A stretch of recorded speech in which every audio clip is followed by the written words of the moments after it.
my wife texted. I want a divorce. All communication through my lawyer. I replied, understood. Then I canceled her credit cards, cut all financial support. 72 hours later, her lawyer was frantically calling me. Original post.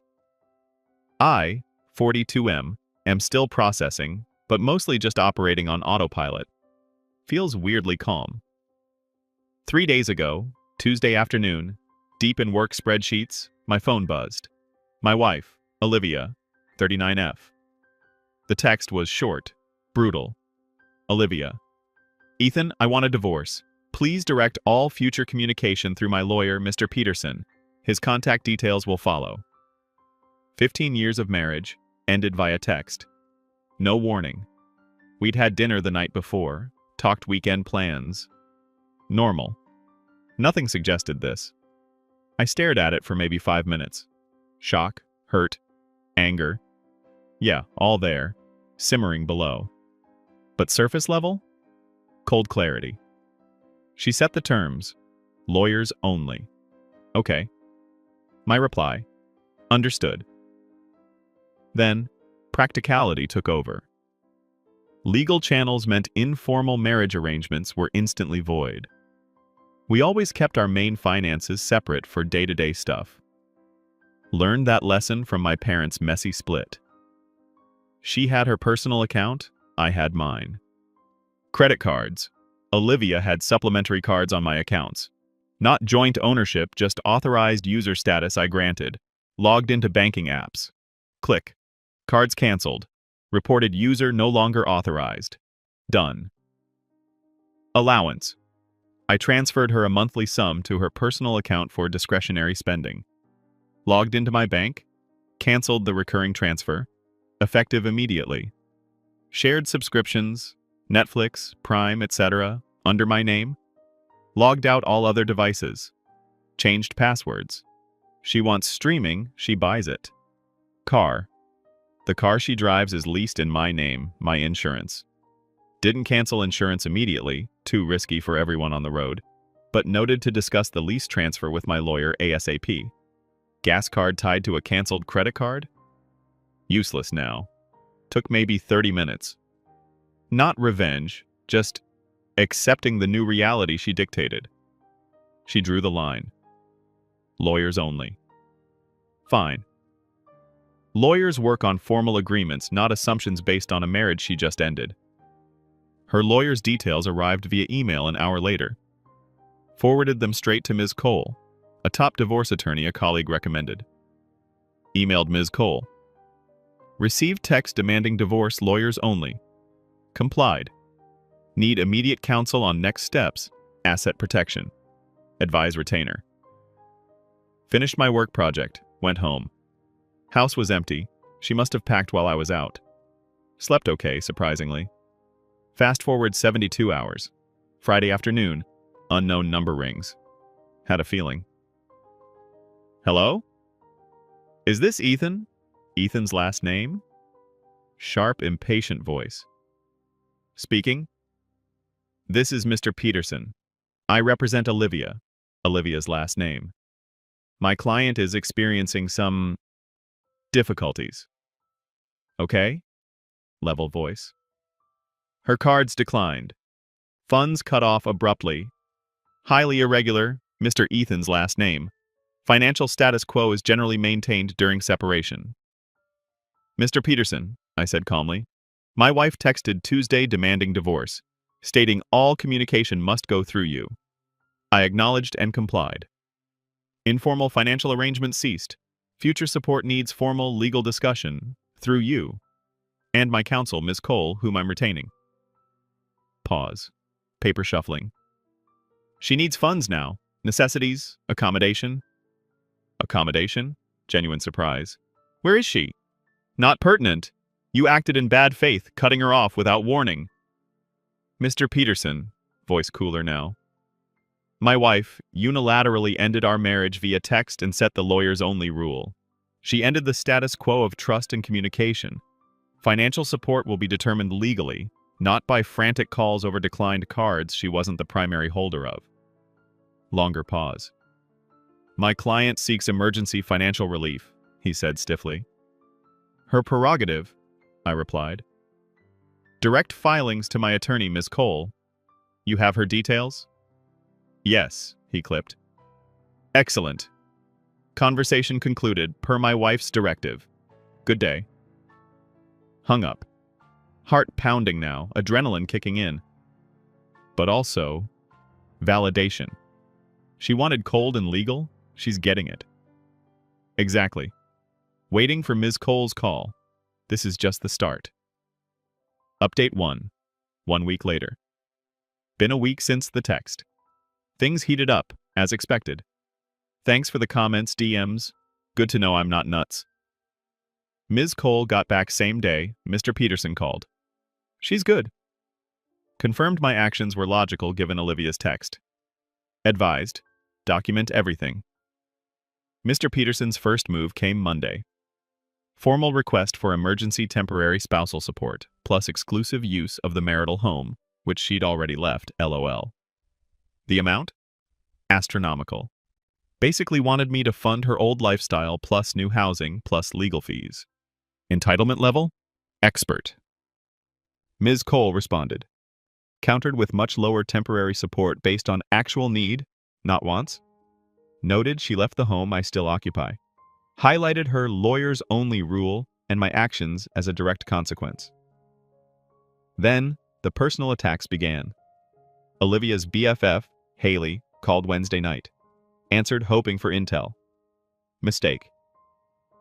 Ethan, what the actual fuck? No hello. Haley, tiredly. Don't Haley me.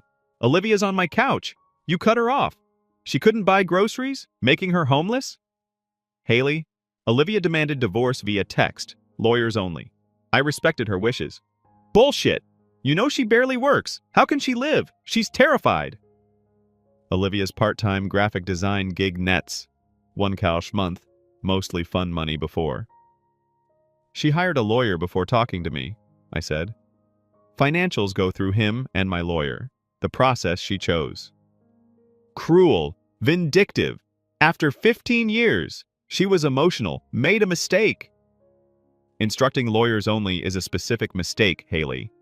Was hiring Mr. Peterson also a mistake? Silence. Then, she deserves support. You always took care of her.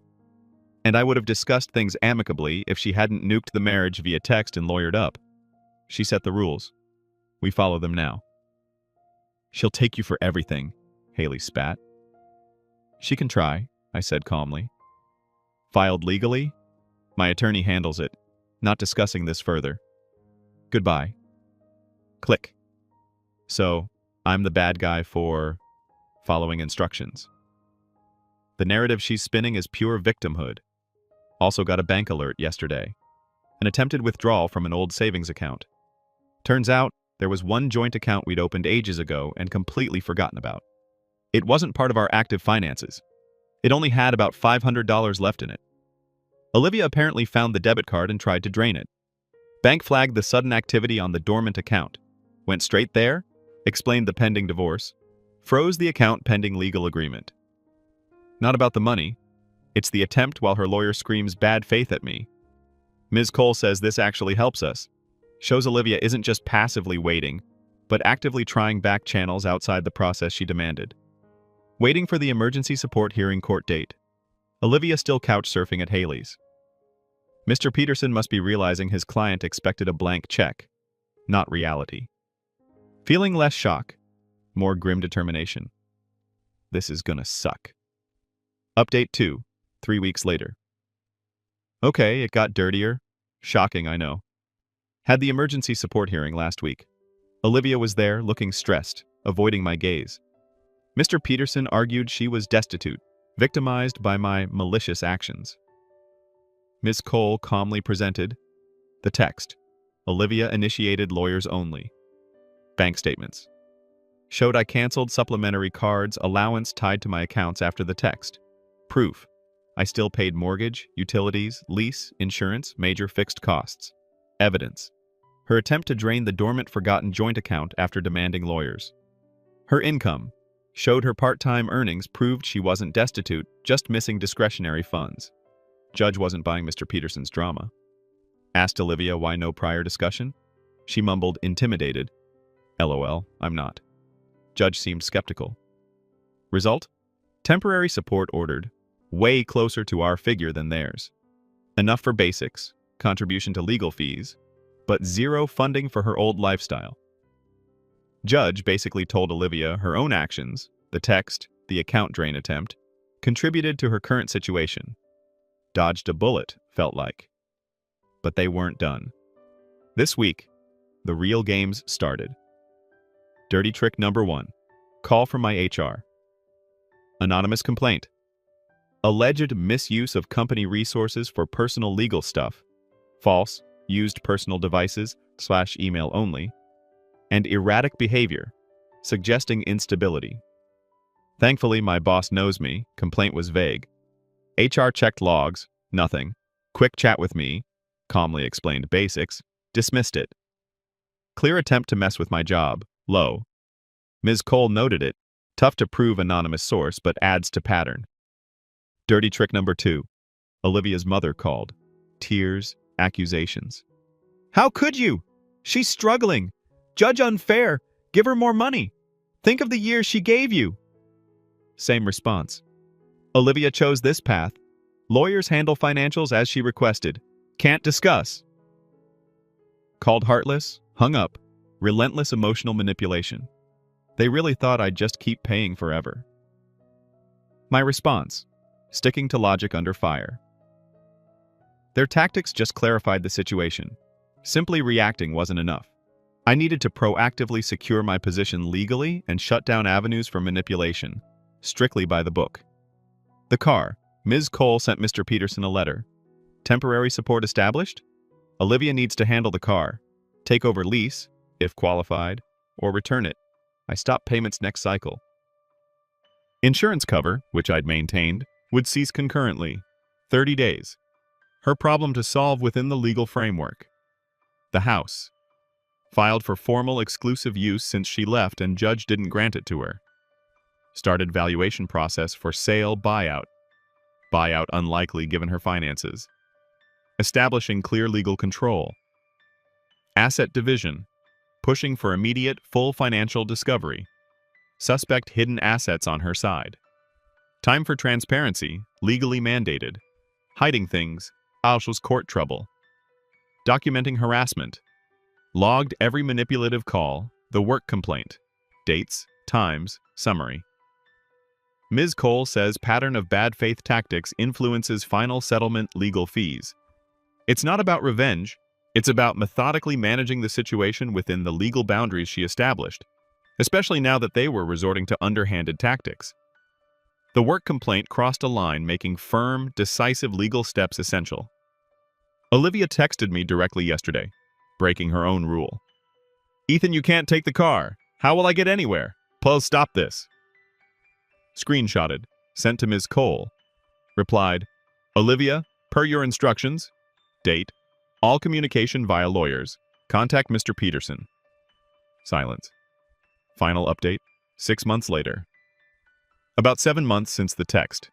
Divorce finalized last month. Feels like ages ago. Time for the final update. The last 6 months were legal trench warfare. Mr. Peterson delayed. Olivia played victim, rejected reasonable offers. The car. Major fight. She couldn't qualify for lease takeover, refused to return it. Mr. Peterson argued necessity. Ms. Cole countered, temp support covers basic transport. Deadline passed. Informed leasing company I wasn't paying. She wasn't authorized driver. Car repossessed from outside Haley's place. Cue frantic calls from Haley, Olivia's mom. Ignored. Forwarded to Ms. Cole. Olivia furious, but legally cornered by the consequences of inaction. The house. Got exclusive use order. Sold it relatively fast. Equity held in escrow pending division. Olivia fought for more, claiming economic disadvantage. Financial discovery, the kicker. Pushed hard. Olivia had to disclose.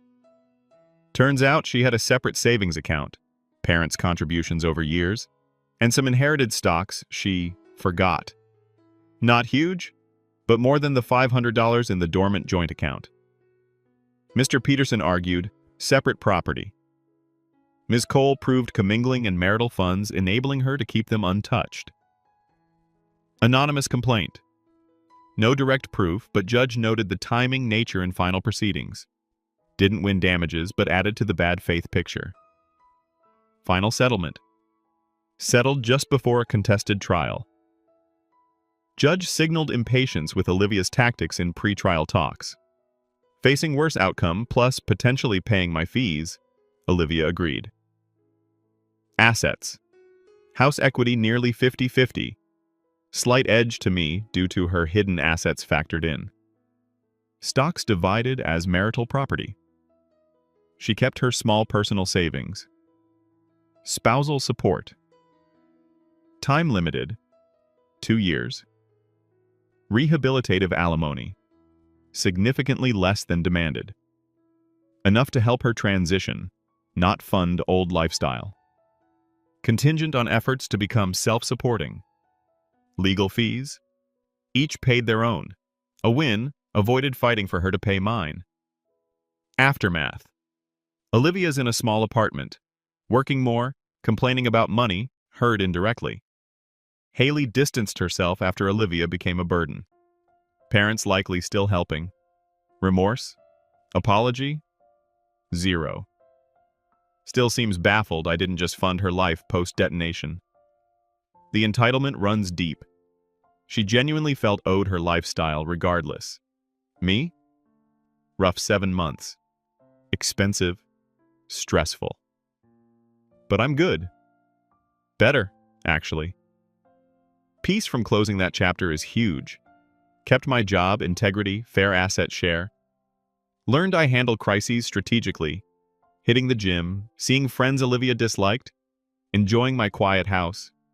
No Hollywood revenge, just steady, grinding consequences of her choices meeting logical, legal resistance. She wanted formal and legal? Got it, with all the cold financial reality. That's satisfaction enough. Thanks for the space to vent. Helped immensely. Time to move forward.